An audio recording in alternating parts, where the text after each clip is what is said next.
7:14 en el territorio continental ecuatoriano, buscando la verdad en la revista de Opinión Democracia. Queremos dar paso a nuestros siguientes invitados. El periodista investigador de Código Vidrio, Arturo Torres, también está invitado. El coronel Renato González, director del ISPOL, para hablar de este tema que continúan las investigaciones, las indagaciones, los operativos. En las últimas horas hubo nuevas detenciones, entre ellos 2 coroneles de la policía, dentro de este proceso de investigación. Pero cada vez aparecen nuevos datos, la vinculación de políticos, y debo decir, ayer Diario El Universo publicaba un amplio reportaje de cómo las empresas de los Neira, Javier Neira Menéndez y su hijo Javier Neira Salazar, aparecieron en el caso del ISPOL. Estas presuntas irregularidades, cambiaron de nombre, dejaron el directorio. Es decir, aquí hay mucha tela que cortar. Arturo, de las investigaciones que ha hecho, ¿cómo se avanza en este proceso? Cierto es, y hay que reconocer, aquí ha habido un gran aporte de la justicia americana, que ha provisto, que ha entregado estos datos, que ha permitido avanzar en las investigaciones. Sin embargo, casos que no terminan de investigarse por el aparecimiento de nuevos elementos. ¿Cómo ve este proceso, el caso del ISPOL y estas inversiones fallidas, donde hay irregularidades? Y uno de los actores ha sido Jorge Cherres Miño, que se encuentra prófugo de la justicia. Muy buen día, Arturo. Muy buen día, Miguel. Muchas gracias por la invitación. Creo que el caso que acaba de abrir la Fiscalía y que se viene investigando hace varios años realmente, este caso es muy importante porque ya vemos que el delito que se investiga es delincuencia organizada. Entonces ya tenemos una perspectiva mucho más integral, ¿no es cierto?, de lo que más o menos se venía denunciando, en el sentido de que esto no eran casos puntuales, restringidos solamente al ISPOL y actores específicos, sino que estaban involucradas entidades públicas a diferente nivel, y también en el sector privado, actores del sector bursátil. Entonces me parece que en este momento ya estamos llegando al meollo del asunto, porque lo que se ven son operaciones concertadas desde el gobierno de Rafael Correa, en el cual básicamente se utilizó al ISPOL para sacar todos los fondos hacia otros destinos y hacia otras operaciones a través de este actor sinuoso, Cherres, que hoy está prófugo en México. Entonces, el acierto en este momento ya es haber encontrado un delito integrador, ¿no es cierto?, que es además sancionado con hasta 10 años de prisión, que además complementa otros juicios, ¿no es cierto?, que se han venido realizando desde hace un par de años por este caso. Y creo que es importante también que ya se establece como la meta hacia desentrañar esta operación de crimen organizado, ¿no es cierto?, concertado no solamente con actores, como bien mencionaba usted, en el sector bursátil o de las instituciones, sino también políticos. Entonces, me parece que esa orientación nos va a permitir tener un panorama mucho más claro, porque ayer precisamente el reportaje del Universo muestra además los vínculos, ¿no es cierto?, de CAMSE con los Neira, y los vínculos además que pueden existir con Seguro Sucre, el caso Las Torres. Entonces, hay una vinculación y se tejen algunas conexiones relacionadas con el ISPOL y cómo se manejaron los recursos de esta entidad para beneficiar a actores específicos. Y también hay que decirlo, hay 10 personas que no han sido capturadas, que están fuera del país, y que uno de ellos es evidentemente Cherres, que está ahora en México, donde está pidiendo la residencia.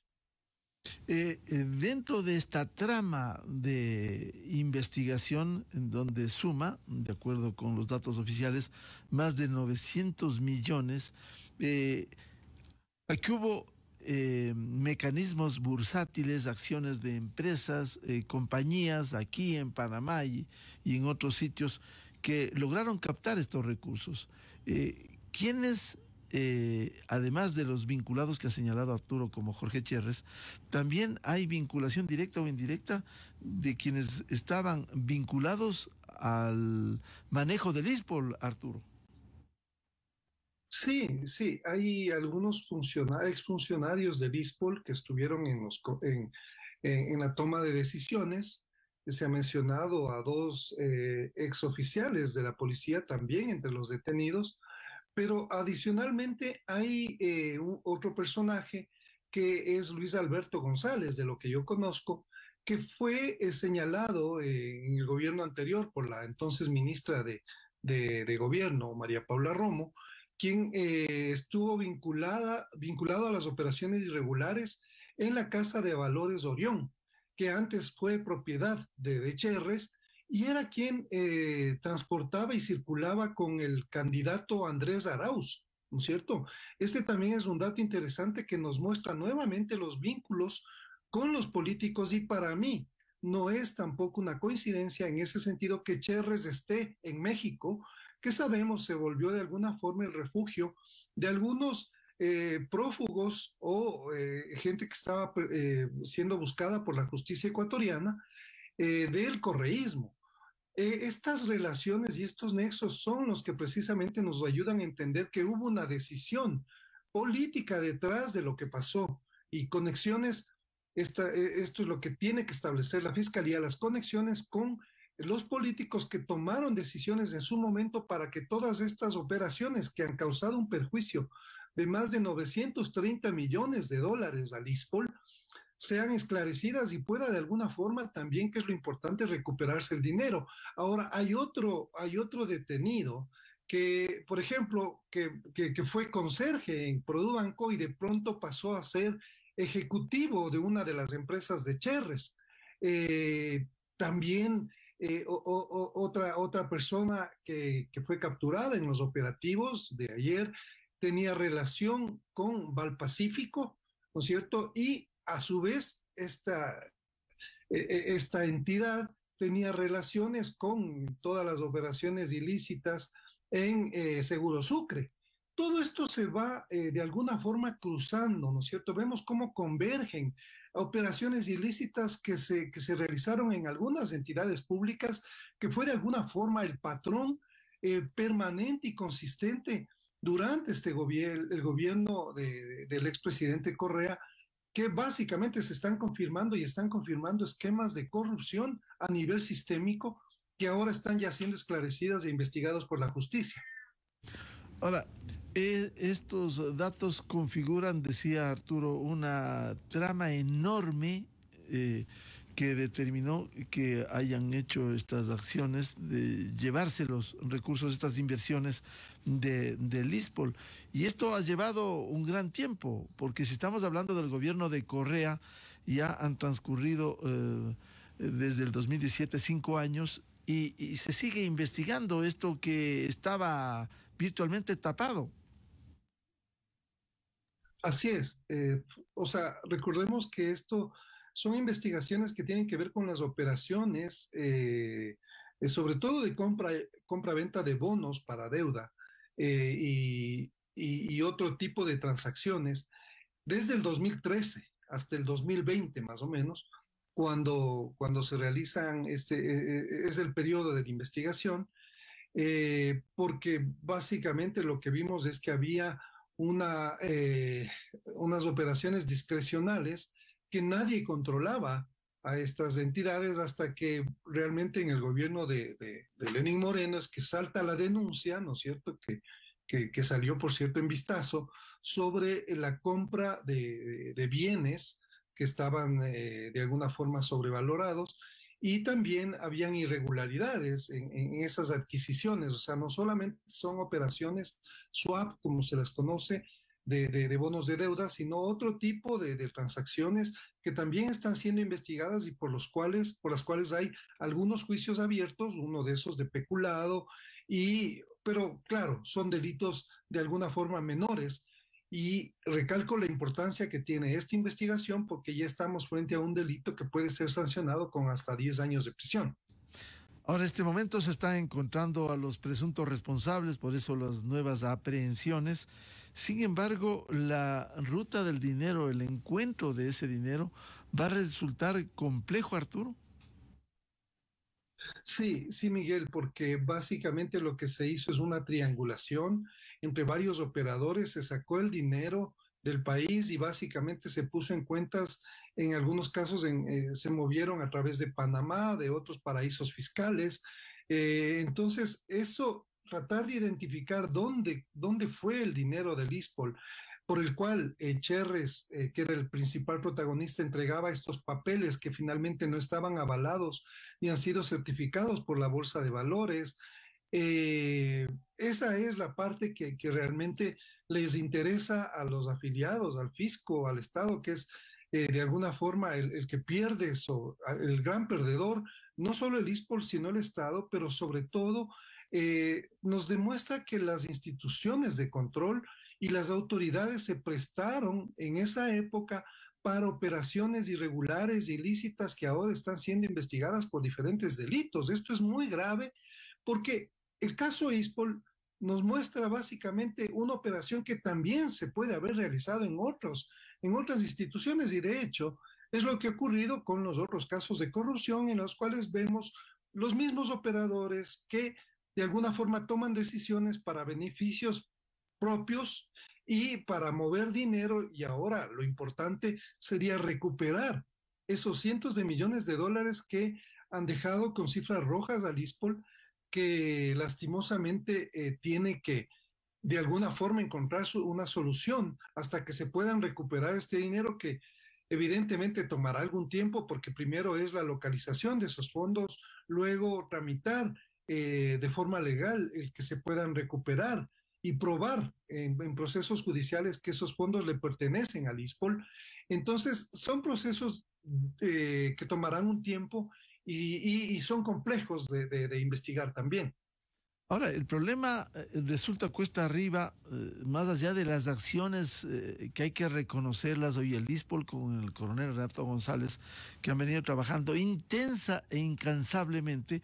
Sin embargo, en el caso, lo que señala Arturo Torres, la responsabilidad de las autoridades de control no va más allá, por ejemplo, de la censura y destitución del superintendente de compañías y los procesos de investigación en la fiscalía, pero hasta el momento no ha ido más allá. Sí, sí, Miguel, creo que este caso va ya cerca de ¿qué? Tres años, un poco más de 3 años de investigaciones. Y sin embargo, pocas autoridades de control están como en la mira o sea, han tenido que responder por sus actividades, que yo creo que ese es un punto nodal, es un punto central, el hecho del papel que jugaron los organismos de control, que fue prácticamente complaciente, nulo, cómplice en este caso, hasta que estalló el escándalo. Pero si esto ocurrió en el caso ISPOL, ¿qué ocurrió en otros temas? O sea, que no se conocen.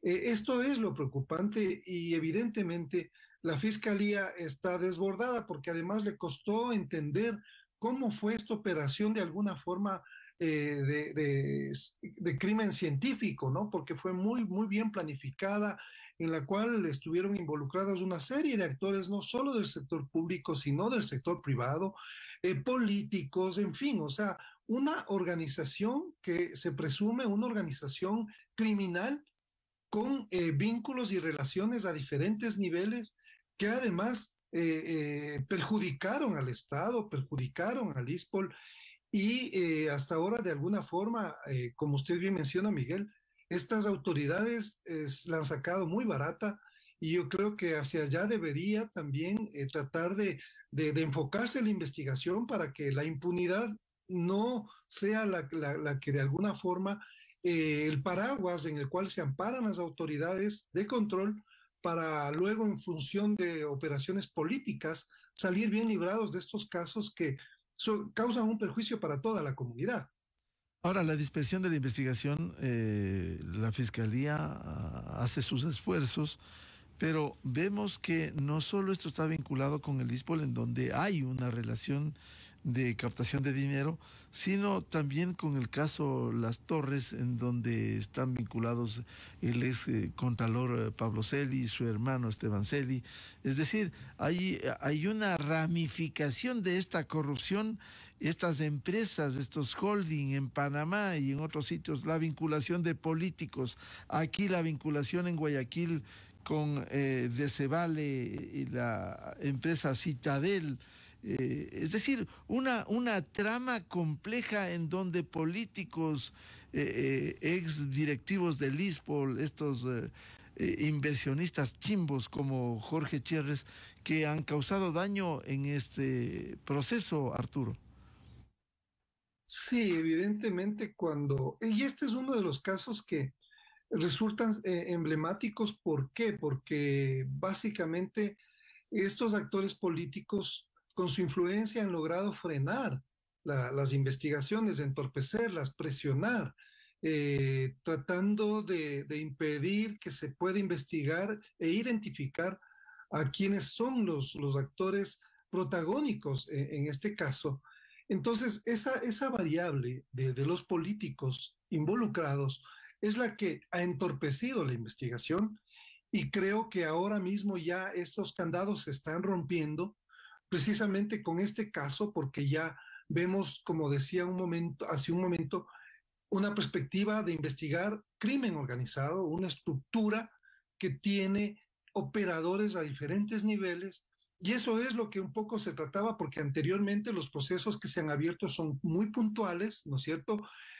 Por falsificación, falsedad documental, por peculado, pero no abarcaban lo que esta operación criminal tuvo como impacto a diferente nivel. Entonces, creo que es relevante, y hay que destacar también el papel de la Fiscalía, de la Policía, cómo han ido tejiendo esta madeja compleja y sobre todo sorteando estas presiones políticas que se mueven a diferentes niveles, que a veces no son visibles, pero están ahí y seguirán estando ahí, porque se está topando actores muy importantes con vinculaciones políticas, económicas, financieras, que realmente han sido las que han estado detrás, tras bastidores en este caso. Eh, ¿Cree usted que se podrá llegar a todos los responsables?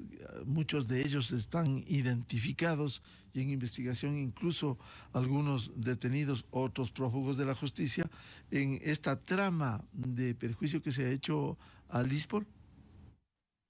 Bueno, al parecer ya con estas nuevas detenciones, las personas que están siendo investigadas y que la audiencia realizará las próximas horas, podrían proporcionar más información sobre los vínculos y quienes ordenaron, porque también tengo entendido que algunas de las personas que están detenidas también seguían disposiciones, ¿no es cierto? Eso también habría que tratar de esclarecer hasta dónde la participación que tienen los detenidos, entre esos directivos o funcionarios, exfuncionarios del ISPOL, fue por órdenes, y de quién fueron las órdenes, quiénes tuvieron una injerencia directa en eso.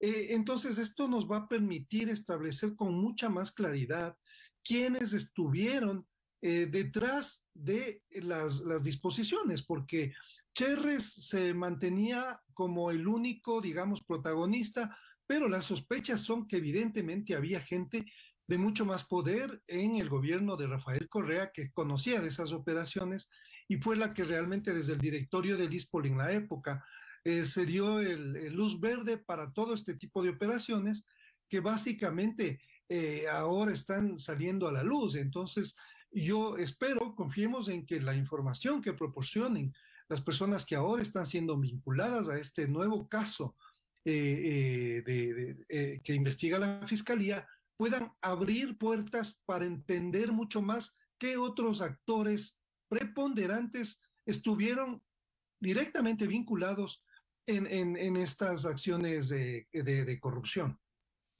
Bien, queremos saludar al coronel Renato González. Este es un diálogo con Arturo Torres de Código Vidrio, investigador, y también damos la bienvenida al coronel Renato González, director del ISPOL. Decía Arturo Torres y le consulto a Renato González, este proceso que daría la impresión camina lento, diversas investigaciones, nuevas aprehensiones como las últimas. ¿Cómo está este estado de cosas, de investigaciones, de recuperación de los recursos? Coronel González, muy buen día.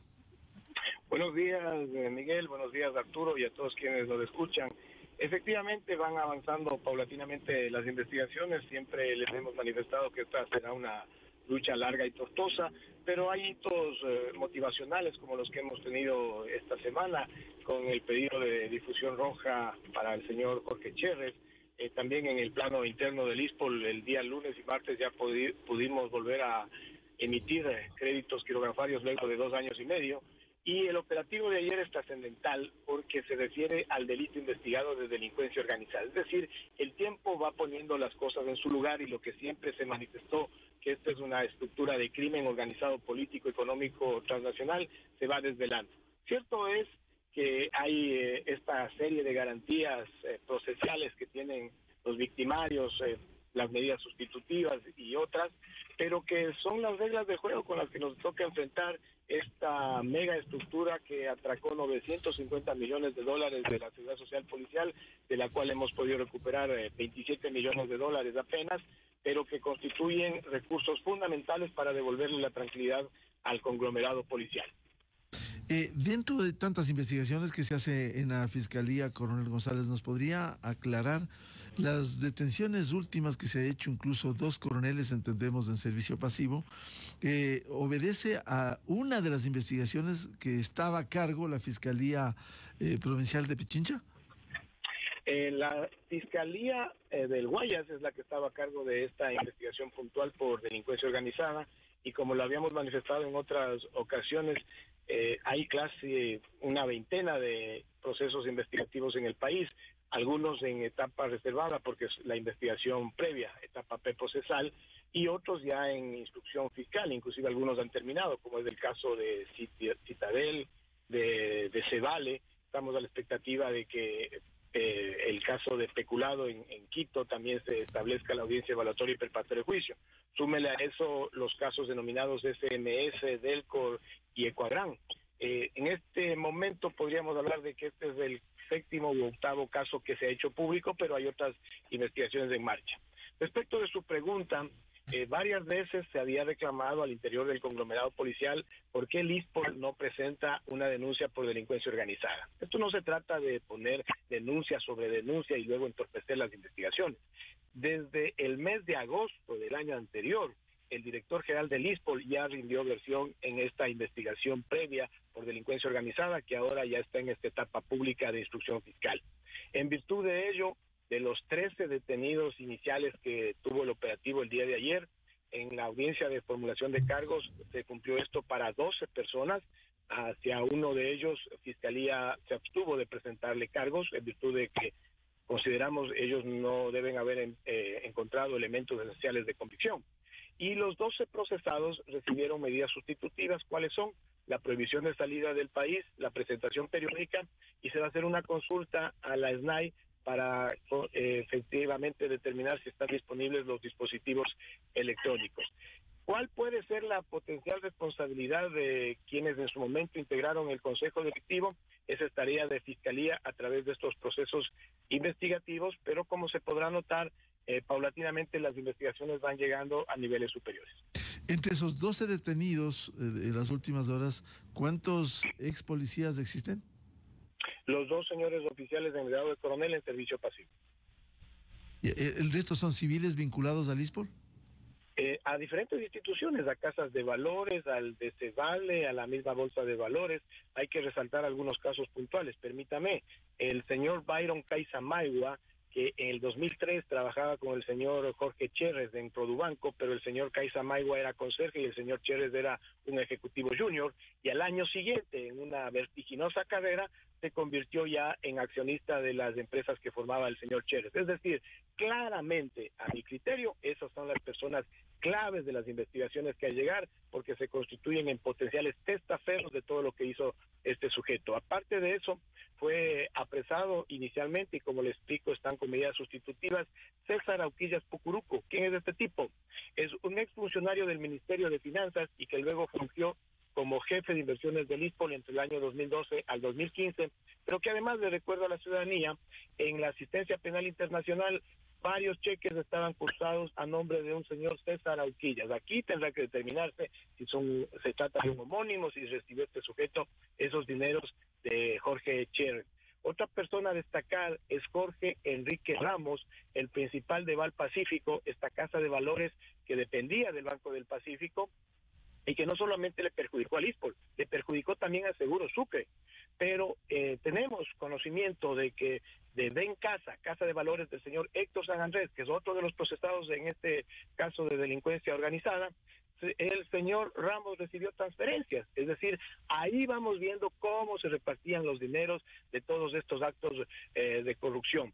En virtud de ello, es importante en el operativo que se dio el día de ayer. Yo quiero destacar el apoyo de la Fiscalía General y sobre todo de su principal, la doctora Diana Salazar, y el rol que han desempeñado fiscales de la talla de Víctor González o de César Suárez, que sin tener ningún temor, con valentía y con decisión, se han enfrascado en esta batalla contra el crimen organizado, que no es cosa sencilla, Entre los tantos procesos, el de Guayaquil, no este de delincuencia organizada, el otro, en el que quedó liberado, sobreseído el señor Javier Neira Salazar, hijo de Javier Neira Menéndez, el dirigente social cristiano, ex candidato. ¿Ese proceso en qué estado se encuentra?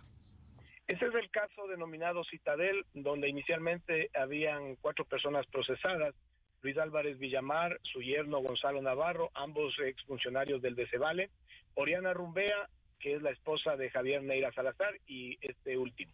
De los 4, el juez Juan Carlos Terán, en su momento en la audiencia de evaluación y preparatoria de juicio, llamó a esta instancia a los 2 primeros, que para nosotros son los eslabones más débiles. Me refiero a Luis Álvarez Villamar, autor confeso ya en Estados Unidos de haber recibido cohechos por 2.3 millones de Jorge Cherres, y su yerno Gonzalo Navarro. Pero emitió un dictamen de sobreseimiento a favor de Oriana Rumbea y de Javier Neira Salazar. Nosotros presentamos en su momento la apelación oral y luego la apelación escrita, y esta ya tiene fecha, el 2 de septiembre, estamos convocados a las 8:30 en la Corte Provincial del Guayas para que se atienda esta apelación. Aspiramos, esperemos, confiamos que nos toquen jueces probos que puedan rever esta decisión de primera instancia y llamarle a juicio también a Javier Neira Salazar y Oriana Rumbea Tomás. Los esposos Neira Rumbea, que han tenido vinculación a través de, por un lado, de la empresa de Cevale y Forban Holding, que otorgó precisamente estos dineros del ISPOL. No solo eso, el día de ayer usted puede apreciar en El Universo una nota de Mónica Almeida, donde se narra la supuesta comisión de un cohecho, de una coima, que le había pagado la empresa CMAC, una empresa china, al excontralor general Pablo Celi, a través de 2 empresas, Rhineville y Forban. Son precisamente las empresas de la familia Neira y son también empresas involucradas en la trama del caso ISPOL. Por eso es que nosotros hemos manifestado que el caso ISPOL no se lo puede analizar de una manera aislada, sino que te tienen que establecer los nexos con otros casos como Seguro Sucre, como Miami Boys, como el caso Las Torres, como ahora este nuevo tema de CMAC, y se van sumando todas estas estructuras que operaron por varios años y que tenían garantizada la impunidad. En el caso de la señora Oriana Rumbea, tengo conocimiento informal de que también estaba entre las personas procesadas ahora en el caso de delincuencia organizada. Me parece que se había emitido boleta de detención, pero no fue ubicada la señora. Eso sería algo grave porque en otros casos, como el de DCVALE, ella tenía que presentarse periódicamente, y justo ayer que se reinstaló la audiencia de evaluación y preparatoria de juicio, en este caso de Cevale, la señora jueza Yanela Norix verificó las presentaciones, la defensa técnica presentó ahí unos certificados que no fueron de completa satisfacción de la autoridad y dispuso que este viernes se presente. Veamos si se presenta para que se haga efectiva esta orden de detención, que sería fundamental. Caso contrario, también habrá que pedir la difusión roja y quedaría demostrado que las personas que fugan es porque tienen algo que esconder de la justicia, pues porque de lo contrario yo me quedo a enfrentar, ¿o no es así? Y claro, efectivamente, dentro de esta gran trama, coronel González, en este reportaje amplio de Diario Universo de este martes, se da cuenta esta compañía Forban Holding, que se creó en el 2006 y como directores dignatarios participaron Javier Neira, su esposa y los dos hijos, Javier Neira Salazar. Es decir, aquí están plenamente identificados y vinculados. Ahora, cuando se dictan medidas sustitutivas, ¿no sería posible lograr como en Estados Unidos se hace, si es que se prohíbe la salida del país, ¿por qué no se les retira el pasaporte? A mí me encantaría que ese tipo de medidas existan en el país y justamente estaba conversando con uno de sus colegas de esa diferencia. Aquí en el Ecuador nosotros poco menos que le damos un voto de confianza al investigado, al sospechoso, como lo quieran llamar, y le ponemos prohibición de salida del país cuando aquí es tan sencillo de acercarse a Huaquillas, cruza un pequeño charco y ya está en Perú, ¿no? Y las otras, las presentaciones periódicas que además se les hace en periodos muy extensos. Pero en cambio, en justicias mucho más ágiles como la norteamericana, primero se fijan fianzas altísimas. En segundo lugar, hay también estas condiciones de garantías personales, es decir, una persona que responda por la otra si es que se llegara a escapar. Pero además medidas efectivas, como el retiro del pasaporte, o cuando les ubican los dispositivos electrónicos, les dan en un perímetro determinado. Por eso es que nosotros varias veces hemos insistido. El Código Orgánico Integral Penal emitido en 2014 lo que hizo es perfeccionar una estructura perfectamente establecida. ¿Para qué? Para que estos delitos financieros, para que estos delitos inclusive contra la administración pública sean difíciles de perseguir. Pero si usted como periodista, si Arturo Torres mañana comete un desliz y menciona a una persona o hiere la sensibilidad de cualquiera de estos sujetos, le garantizo que al siguiente mes están con una acción, que puede ser desde una contravención penal, como me pasó a mí con el señor Diego Sánchez, que me puso una denuncia en la Inspectoría General de la Policía, en la Comandancia General, y finalmente en un juzgado por una contravención penal, es decir, por algo leve. ¿Qué es lo que buscaban? ¿Qué es lo que pretenden? Y todavía está pendiente la apelación. Acabar con mi carrera. Pues, obviamente un policía en servicio activo que reciba una sentencia de 15 días por una contravención penal concluyó la carrera, pero el mensaje que se transmite, ¿cuál es? El sistema penal y el sistema procesal penal ecuatoriano está montado de tal manera que los delitos financieros, que estos delitos de cohecho, de soborno, sean difíciles de perseguir, pero debe esperar a tener las 3 instancias cumplidas. ¿Cuáles son las 3 instancias? La sentencia de primera instancia, la sentencia de segunda, y en el Ecuador existe una tercera instancia informal, que es la casación. Recién ahí usted puede señalarles con el dedo y decirles es un delincuente. Pero sin embargo, todas estas personas en este proceso pueden a usted presentarle una querella, presentarle una acción por calumnias e injurias, e inmediatamente en menos de 2 o 3 meses usted puede estar sentenciado.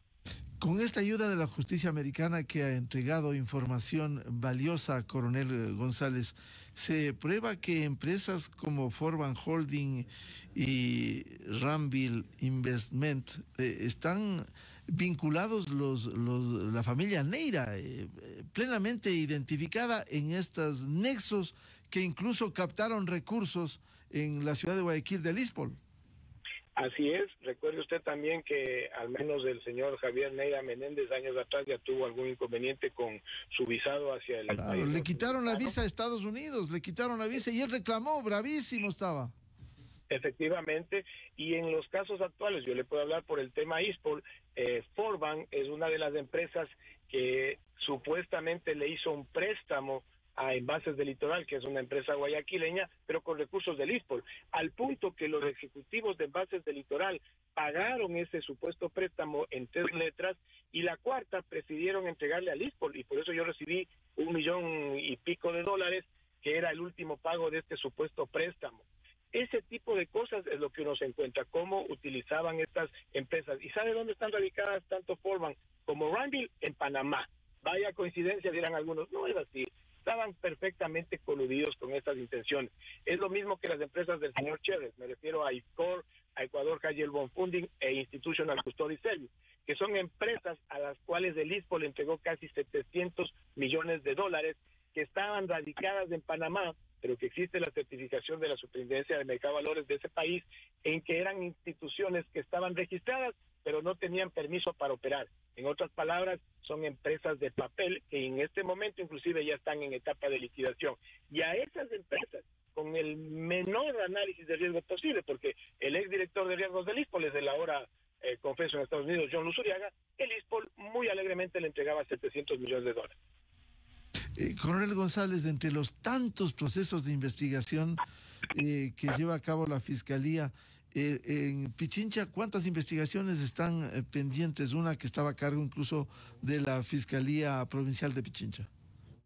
Sí, de lo que nosotros tenemos claridad, el caso de especulado, que desde hace varios meses no se ha podido instalar la audiencia evaluatoria y preparatoria de juicio, que incluso en julio concurrimos, y estuvo ausente la defensa técnica me parece, de Santiago Duarte, y en virtud de ello la señora jueza decidió posponer hasta el mes de octubre la instalación de esta audiencia. Confiemos que en octubre esto se dé, porque ya tomó los recaudos de pedir el concurso de la Defensoría Pública. Son esta serie de argucias a las que recurren los equipos jurídicos que defienden a las contrapartes del ISPOL para dilatar los procesos. Esa es una de las investigaciones que nosotros tenemos conocimiento, y hay otras que están radicadas en la Fiscalía Provincial de Pichincha. Recuérdense que semanas atrás nosotros presentamos una apelación a la solicitud de archivo del tema de Ambienza. También están avanzando otras investigaciones de los predios llamados por nosotros improductivos, y de lo que hemos aportado con información podemos garantizar que hay unos 2 procesos investigativos más. Sin embargo, como se encuentran en la etapa preprocesal de investigación previa, es de información reservada y no podría yo darle mayores detalles.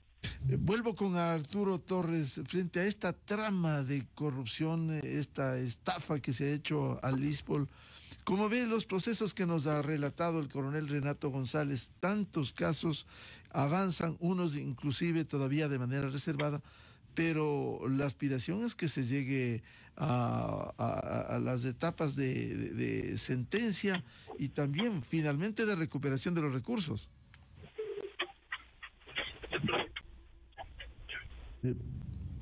Por favor, el audio, Arturo. Sí, perdón. Sí, sí, yo creo que lo importante que acaba de mencionar Renato, me parece que tiene que ver con cómo la justicia avanza, digamos, con pasos seguros, sorteando todos estos obstáculos que yo sí quiero destacar. O sea, esta arquitectura legal que se armó en la década anterior es una arquitectura que básicamente lo que ha hecho es buscar que se curen en salud, ¿no es cierto?, los posibles involucrados en delitos financieros, porque ellos sabían lo que estaban haciendo y también querían cubrirse las espaldas. Por eso es que viene todo este sistema garantista, ¿no es cierto? Vienen los recursos, todos los recursos que ahora incidentan tanto a la justicia, las acciones extraordinarias de protección, toda esta distorsión que han generado en la justicia. Esto no es casual, Miguel. Esto es parte de una operación muy bien planificada, que lo único que ha hecho es debilitar al Estado de Derecho, poner en indefensión a los que no tienen poder y a los que no tienen recursos para defenderse, y dilatar los procesos. Y además, o sea, tiene que ver con toda esta arquitectura que busca impunidad de quienes cometieron delitos a diferente nivel, con unas estructuras que todavía están ahí, o sea, que están intactas en el Poder Judicial, porque son jueces también en algunos casos, o fiscales que han sido nombrados en la década pasada. Entonces, de alguna forma siguen siendo operadores de esta maquinaria.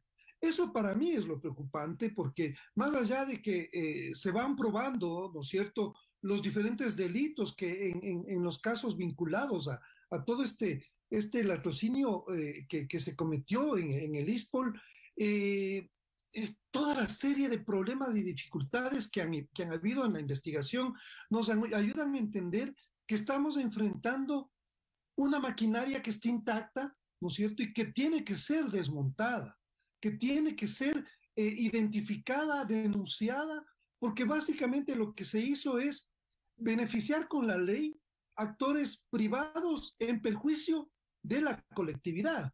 La serie de garantías, la serie de recursos, todos estos incidentes que pueden hacer los abogados, en fin, o sea, es realmente preocupante que siga intacto esto y no se piense de alguna forma, en soluciones más a mediano y largo plazo, porque vemos todas las dificultades que enfrentan quienes quieren sacar a la luz, identificar a los responsables, pero por todo lo que hemos visto en el pasado, Miguel, siempre van a haber complicaciones para llegar a sentenciar a los responsables, porque esta arquitectura criminal sigue ahí, o sea, sigue montada.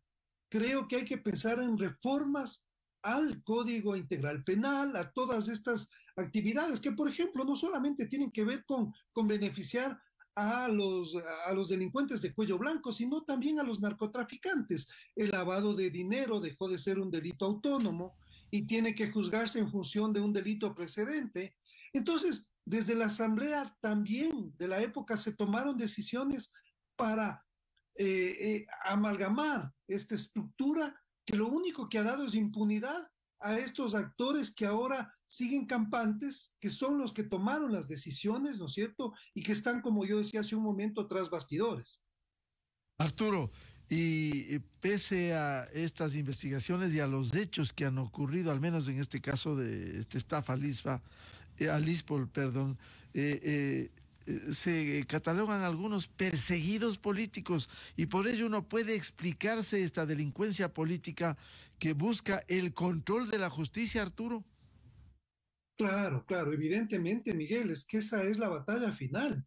Es como, es el objetivo final, porque aquí vemos actores políticos vinculados a casos de corrupción, ¿no es cierto?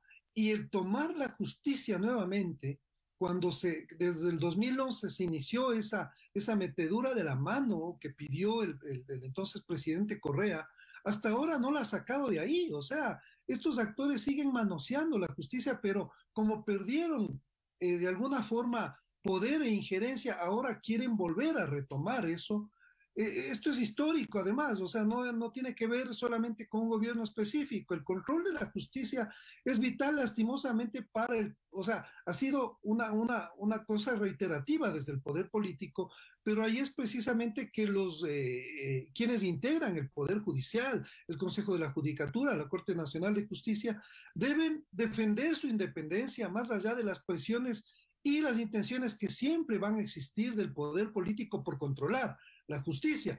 Entonces, lo que estamos viendo en la Asamblea actualmente evidencia esa necesidad de controlar la justicia y de dejar en nada muchos de los procesos que ya se han sentenciado.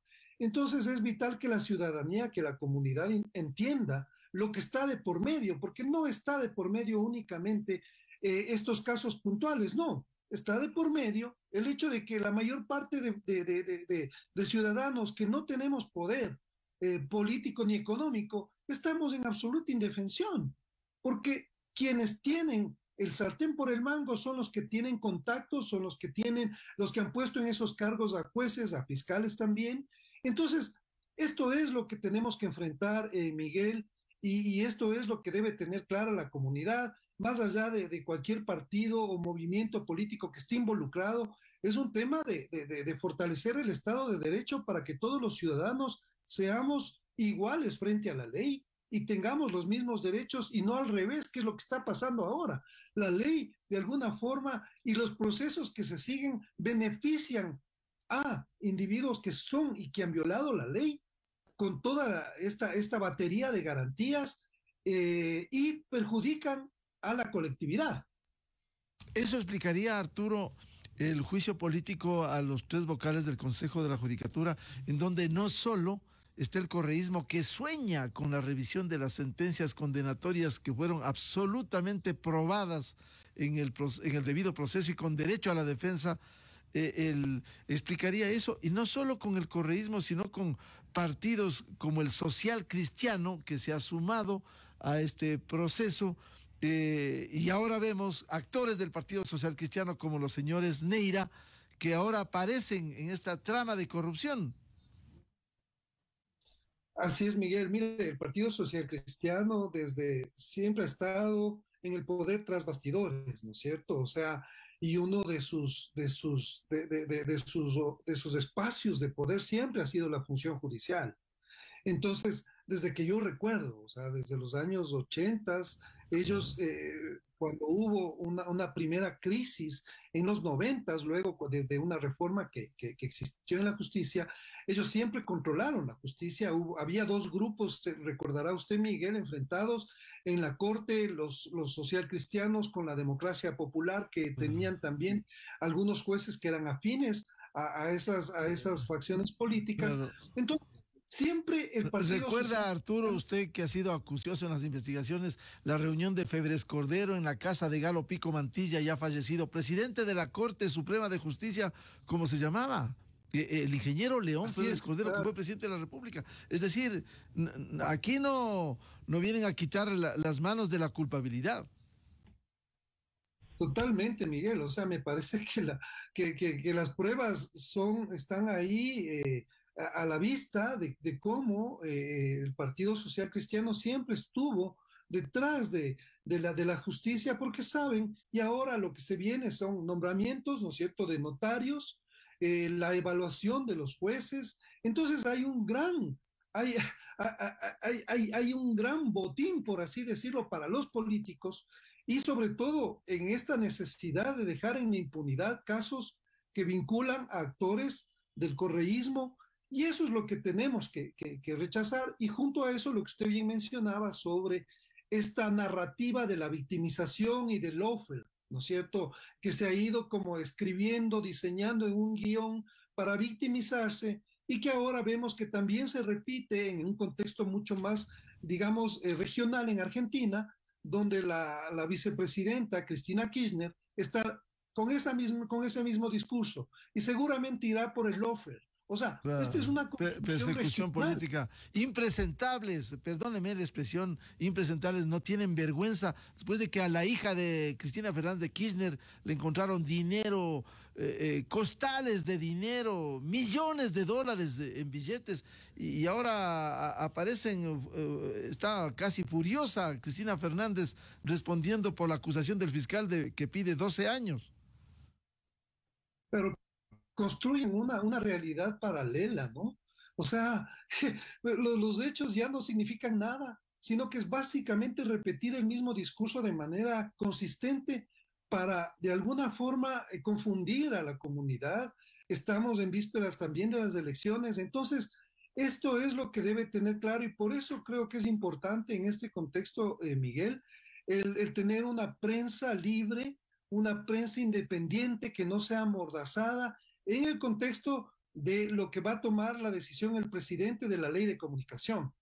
Todos estos hechos, Miguel, todos, incluidos los del ISPOL, y Renato podrá dar fe de eso, salieron a la luz gracias a las denuncias de la prensa. Así es. Por eso es importante la prensa en una democracia, porque puede de alguna, o sea, sacar a la luz eso que el poder quiere ocultar de manera deliberada. Sí, efectivamente, me sumo a esas palabras de Arturo. Hay que defender plenamente la libertad de expresión porque la prensa ecuatoriana ha tenido un papel brillante con las investigaciones y parte de estos descubrimientos. Vuelvo con el coronel Renato González. Bueno, en medio de todo esto, ¿cómo avanza también los procesos de identificación por un lado y de recuperación del dinero de lo que del daño irrogado al ISPOL, que por cierto es complejo y largo? Voy a contestar eso, pero no podía dejar de destacar el rol que ha tenido la prensa en el tema ISPOL, porque cuando uno explica de que son varios frentes los que hay que atacar, entre ellos la parte extrajudicial, judicial, administrativa, el ámbito mediático es fundamental. El crimen organizado que actúa de manera clandestina lo que busca es acallar estos casos para que con el transcurso del tiempo se olviden, se liberen responsabilidades y todo quede en impunidad.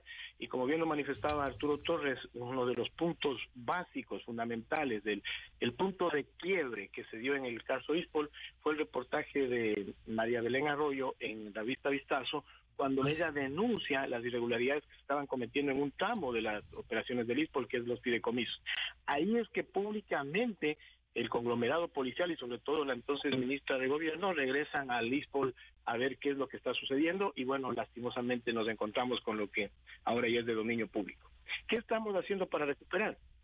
Una serie de operaciones. Nosotros, de los 950 millones de dólares, gracias a la contratación del consorcio jurídico, Gonzalo Córdoba, al cual yo tengo que ser muy reconocido de su profesional desempeño, hemos ya en estos meses de gestión logrado recuperar una cifra cercana a los 27 millones de dólares, que suena poco en comparación al monto del megatraco, pero que no es nada despreciable. Son 27 millones de dólares, hablemos de un ritmo de 2 millones de dólares por mes. Sin embargo, no cesamos en eso, tenemos claridad de varias metas al mediano y al largo plazo, porque no hay al corto, pero entre ellos nuestra prioridad es lograr la recuperación de casi 240 millones de dólares que están en el Banco Central, indebidamente registrados a nombre de Mascunco LLC, y que fue una de las aristas por las cuales se allanaron las oficinas del Banco Central el día de ayer, buscando estos registros manuales, porque les habíamos explicado, es inconcebible que en el año 2016, el 8 de enero del 2016, esta mal llamada operación SWAP en el Banco Central haya sido registrada de manera manual y no saltó ninguna alerta. Para ello estamos realizando acciones administrativas, extrajudiciales y judiciales con la intención de lo más pronto posible lograr recuperación, y aquí yo tengo que destacar el apoyo que hemos recibido de parte del señor presidente constitucional de la República, quien constantemente nos recibe en reuniones para que le expliquemos el avance de estos procesos. Adicionalmente a eso, tenemos conocimiento informal de que en Estados Unidos están confiscados casi 125 millones de dólares de shares, pero que realmente le pertenecen al ISPOL. Por eso es importante ya concretar la contratación del Consorcio Jurídico Internacional. De hecho, mañana empezarían las presentaciones de 11 ofertas que nos hicieron estos estudios internacionales al seno del Consejo Directivo para poder seleccionar la mejor opción. Se dirán algunos, bueno, pues han demorado mucho. Sí, son las trabas que tiene el proceso de contratación nacional. Hubiéramos querido ser mucho más ágiles, pero entre agilidad y calidad preferimos irnos por la calidad y contar con un consorcio jurídico, ojalá similar a la talla que nos da resultado el Consorcio Jurídico Nacional, porque los resultados es lo que nos interesa al final del día. Aparte de eso, el Citibank Nueva York tiene unilateralmente retenido casi 40 millones de dólares que son relacionados a esta mal llamada operación SWAP del 2016. La Fish Corporation, que es otra institución financiera internacional, en su momento tuvo en sus arcas 25 millones de dólares, y cuando saltó el escándalo en el Ecuador, le consultan por escrito a Cherres sobre esos recursos y él les responde de que le pertenecen a ISPOL. Sin embargo, semanas después le entregan a Cherres. Entonces tendrán que responder por esos recursos. En definitiva, como ustedes podrán apreciar, ya hablamos de una cifra cercana a los 400, 500 millones de dólares, pero cuando esté contratado el consorcio jurídico, habrá que realizar esta ubicación y recuperación de capitales en otras latitudes como en Suiza, en Panamá, en Liechtenstein, en Guatemala, y tratar de recuperar lo más posible. No vamos a recuperar todo, siempre lo hemos recalcado. Hay mucho dinero que ya se gastaron en farras, en fiestas, en transferencias a las amantes de los políticos, que han sido públicamente conocidos, ¿no? Todo eso va a ser difícil de recuperar, pero lo interesante es realizar todas las acciones que nos permitan recuperar el mayor monto posible. Y lo que falte, hay dos opciones. O recurrir a una negociación con instituciones de la talla de Citibank y la FIS, que tienen claramente responsabilidades al no haber cumplido la due diligence, es decir, la debida diligencia, o también plantear demandas internacionales de indemnización. Cualquiera es válida. Entendería que si los ejecutivos de estas instituciones financieras son inteligentes y persuadidos de las responsabilidades que les pueden acarrear, preferirían una negociación, pero por eso tenemos que también armarnos bien, equiparnos, estar con un consorcio jurídico de prestigio, sobre todo ético, porque también afuera se cuecen habas. O sea, no les sorprenda que hay actos de corrupción con consorcios jurídicos internacionales. Aquí hay mucha plata de por medio. Mire, le doy un ejemplo, Miguel. Nosotros, para contratarle a Gonzalo Córdoba, tuvimos que pasar la tortuosidad del sistema de compras públicas ecuatoriano, del sistema de contratación ecuatoriano. Y sabe toda la gente, y lo hemos manifestado abiertamente, cancelamos $900,000 por 24 meses de patrocinio y el 3% lo que recuperan. Es sorprendente la cantidad de estudios jurídicos que tienen nuestras contrapartes. Es increíble el número de abogados que se van sumando constantemente, y yo me pregunto, ¿de dónde vienen esos recursos? Del ISPOL, pues, porque aquí el mensaje es claro, como lo manifestaba Arturo. Aquí hay una estela de impunidad, pero que además del mensaje subliminal es el siguiente: cuando robes, roba y roba bastante. Y de lo que robes, guárdate 1/3 para tu defensa y disfruta de los otros 2/3. Ahí vemos sentenciados que ya han cumplido sus penas, que no han devuelto un solo dólar al país, pero que apenas salen tienen una voracidad por darse vidas que no les correspondía. Cuando usted tenía muchachitos de 30, 32 años, sí, con 2 maestrías bajo el brazo, pero no tenían trabajo, y que de la noche a la mañana empezaron a ganar $4,000, uno dice qué bueno el ingreso, no, pero de la noche a la mañana empezaron a tener vehículo, departamento, cuando a las personas en un estrato medio, eso le toma media vida pues para llegar a tener ese nivel. Entonces, con todo eso hay que pelear. Como le digo, el crimen organizado es muy complejo de enfrentarlo. Hay que reconocerle a fiscales y a juezas de la talla de Yanela Noris que tienen esa decisión, ese convencimiento.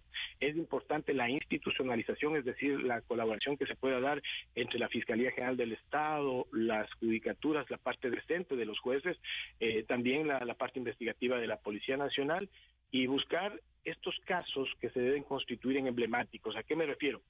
Si el ISPOL logra recuperar más allá del histórico internacional del 15%, transmitiremos un mensaje al mundo de que cuando hay decisión, cuando hay convencimiento y cuando hay apoyo político, porque es fundamental, sí se pueden obtener resultados. Bien, muchas gracias. La participación en la revista de Opinión y Democracia al director general del ISPOL, coronel Renato González, y al periodista de Código Video, periodista investigador Arturo Torres. Muchas gracias por el aporte que siempre nos dan en este sentido.